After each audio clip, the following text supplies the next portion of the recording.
Meus queridos e minhas queridas, como é que vocês estão? Belezinha? Né? Vamos continuar aqui com o vídeo. No vídeo anterior eu expliquei até aqui a parte 4, né, sobre a parte de treinamento do nosso modelo, né, que nós separamos os dados que nós obtemos entre os dados de treinamento e os dados de teste. E eu expliquei um pouquinho para ele não ser tão... ele tem que ser um pouco mais genérico, porque eu não quero simplesmente só que ele veja os valores de um determinado local, eu quero que ele seja um pouco mais genérico o meu modelo, tá? E nós separamos entre o treinamento e o de teste. Então, Zuruba, pergunta que você pode me fazer, cacete, por que eu não posso pegar todos os meus dados e já logo jogar para o de treinamento? E eu já treino tudo com todos os dados que eu já tenho aqui. O que eu respondo é, a grosso modo, se nós simplesmente jogarmos todos os dados, isso bem a grosso modo falando, se eu simplesmente pegar e jogar todos os dados, eu vou ter um modelo só para essas minhas informações. Caso você queira só isso, não tem problema nenhum. Mas às vezes, até mesmo se jogando todos os dados em todas as minhas informações, ou seja, nos meus dados populacionais, pode ser que ele não generalize bem o bastante. E até mesmo para todos os meus dados pode ser que ele fique muito ruim.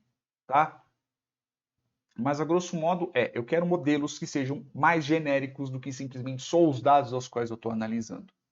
Ok? A grosso modo é isso. E aí você vai fazer o quê? Logo depois disso que você pegou os dados aqui de treinamento, você vai jogar no quê? Você vai jogar no algoritmo do modelo. Então você vai pegar o scikit-learn, por exemplo, você vai jogar lá no algoritmo de regressão linear.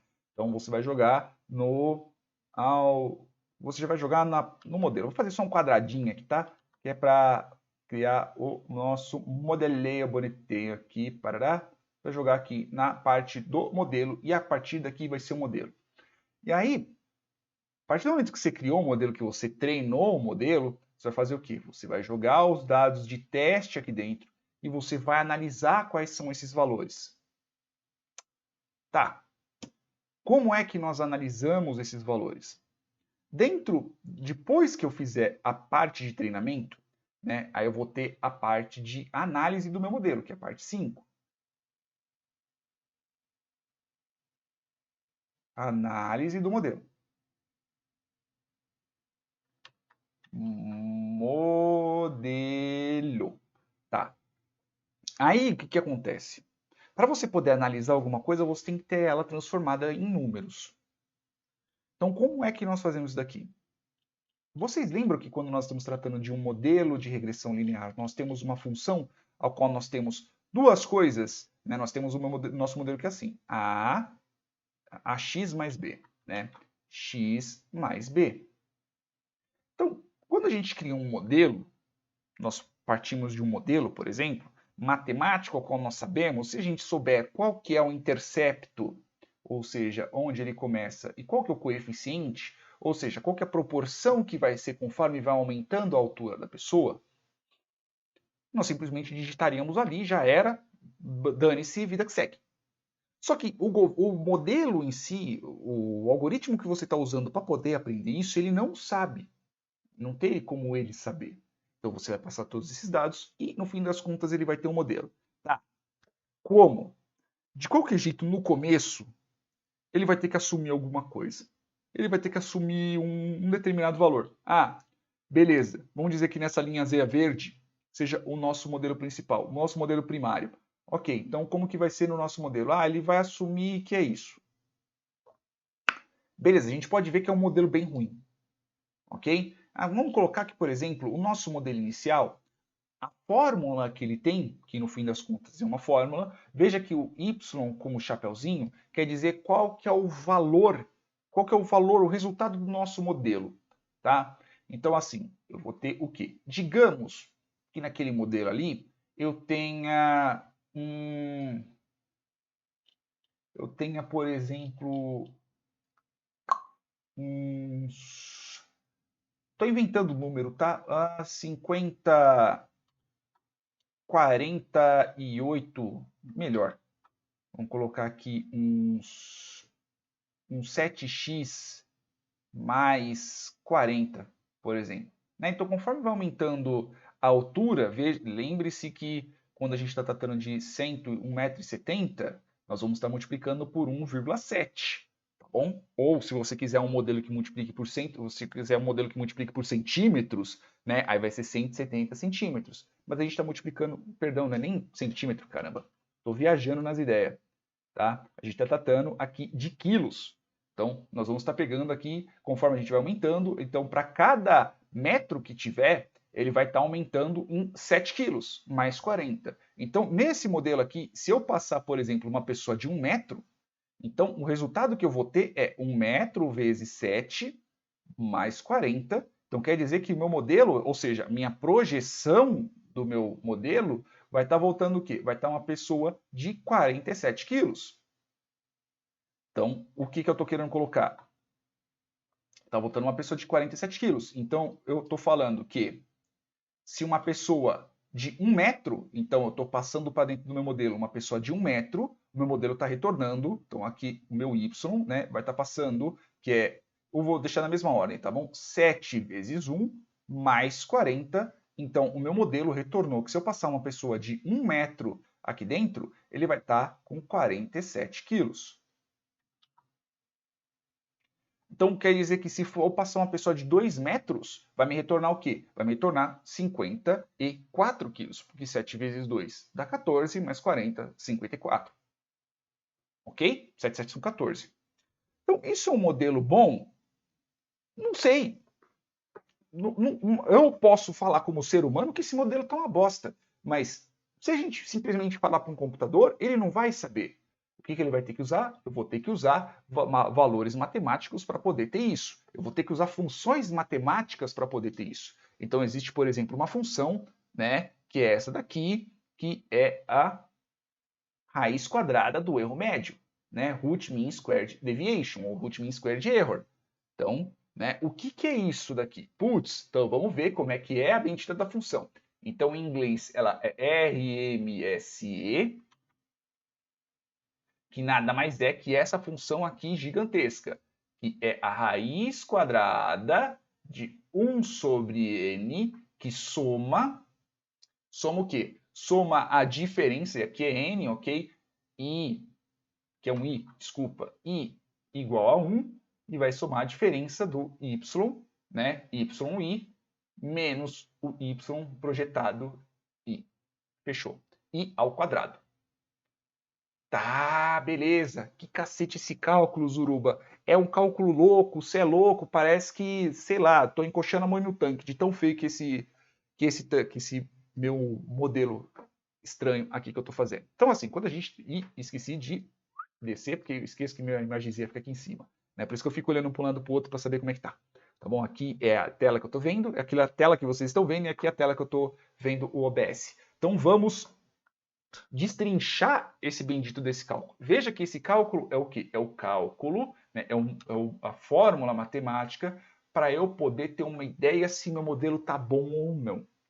Então, qual que é o objetivo disso? O objetivo disso é diminuir esse valor. Quanto menor esse valor, melhor.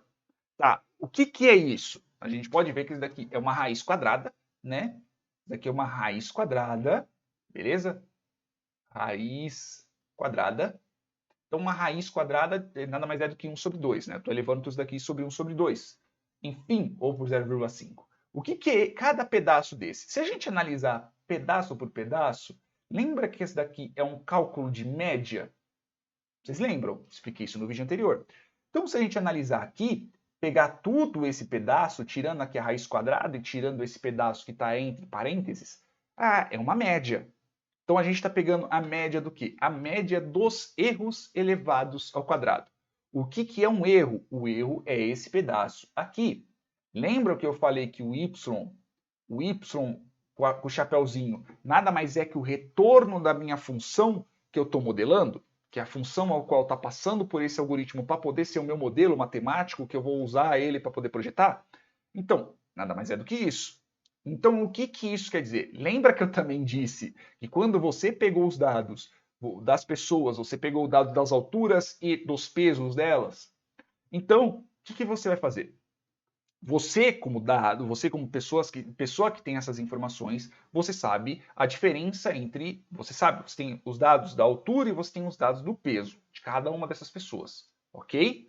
Ok? Então, o que acontece? Lembra quando eu falei também que quando você inicia o modelo ele vai iniciar num valor qualquer? Por quê? Porque ele em si não sabe quando que começa, onde que termina, qual que é o melhor valor, então ele vai assumir um valor qualquer. Então, lembra aqui embaixo também que eu passei já um modelo qualquer, neste caso o y por enquanto o modelo que eu tenho é 7x mais 40. É isso que eu tenho, pelo menos no começo. Então, esses dois valores é o quê? Esse y aqui, o yi, é o valor real. Então, o valor real. E o y com um chapéuzinho é o valor projetado, ou o valor do modelo.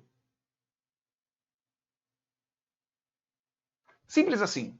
Então a gente vê um cacetada desse, não ia falar um cacetão.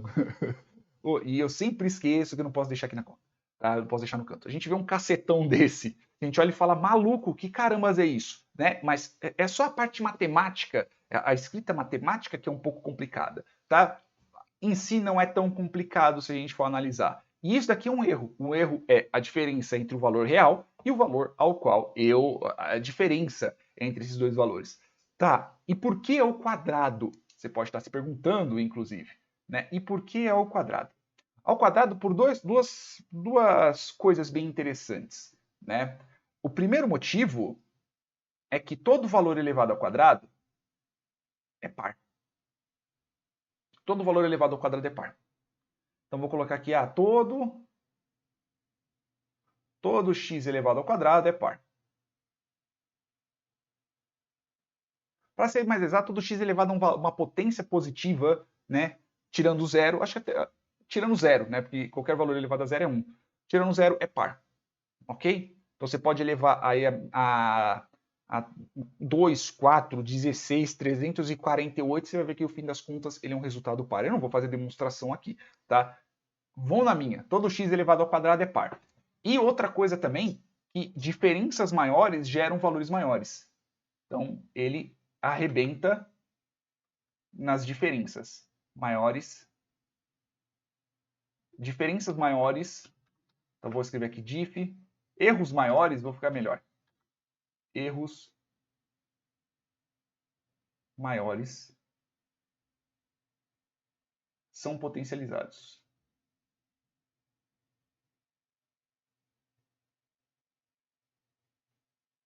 O que eu quero dizer com isso? Isso daqui dá para vocês fazerem de cabeça. Quanto que é 1 elevado ao quadrado? 1 ao quadrado. 1. Quanto que é 2 ao quadrado? 4. Quanto que é 3 ao quadrado? 9. Quanto que é 4 ao quadrado? 16. Quanto que é 5 ao quadrado? 25. Então veja que quanto maior a diferença que eu tenho nisso daqui, além de eu voltar um valor positivo, então sempre vou ter um valor positivo, no fim do meu cálculo eu sempre vou ter um valor, esse meu valor elevado ao quadrado, ele é potencializado. Ok? Então, aqui neste vídeo nós vimos também sobre o RMSA, explicamos como é que é esse bendito desse cálculo, ok, e como é que nós utilizamos ele no aprendizado de máquina. Isso eu vou explicar no próximo vídeo, porque nós estamos já em 14 minutos e eu não quero um vídeo tão longo. Beleza, meus queridos e minhas queridas? Espero que vocês estejam tão empolgados quanto eu e acreditem, eu demorei meses para aprender essa bosta. E eu espero que vocês aprendam em dias. Ok? Beijos na bunda e até o próximo vídeo.